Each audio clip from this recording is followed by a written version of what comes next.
Hello বন্ধুরা, আজকে একটা ভালো গল্প শোনাতে এসেছি। গল্পটা ভালো লাগলে কমেন্টে কিছু মন্তব্য করো। তো একদিন এক ভদ্রলোক তার নিজের ঘোড়া নিয়ে বাইরে ঘুরতে যাওয়ার প্ল্যান করলো এবং জঙ্গলের রাস্তা ছিল, সেই ঘোড়া নিয়ে বেরিয়ে গেলে ঘুরতে। কিছু যাওয়ার পর তাদের জল তেষ্টা পেয়েছে।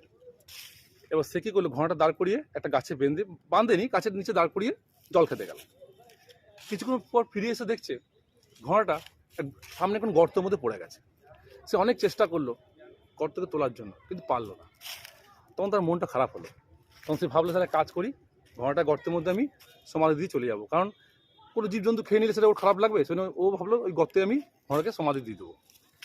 ভেবে সে সামনের থেকে মাটি নিয়ে এসে ওই গর্তের মধ্যে ফেলতে শুরু করলো। যখনই গর্তটা অল্প করে মাটি পড়তে পড়তে উঁচু হতে শুরু করলো, দেখলো ঘোড়া কিন্তু সেই মাটির উপর পা দিয়ে, সমাধি না হয় কি মাটির পা দিয়ে উপরে ওঠার চেষ্টা করছে। ভদ্রলোক দেখে খুব খুশি হলো। সে সমস্ত বেশিরভাগ করে মাটি ফেলে ফেলে ফেলে ঘোড়াটা কিন্তু গর্ত থেকে উঠে গেল, ঘোড়াটা বেঁচে গেল। তো যে মোরালটা হলো, সেটা হলো কোনো বিপদ দেখে ঘাবড়ানোর কিছু নেই।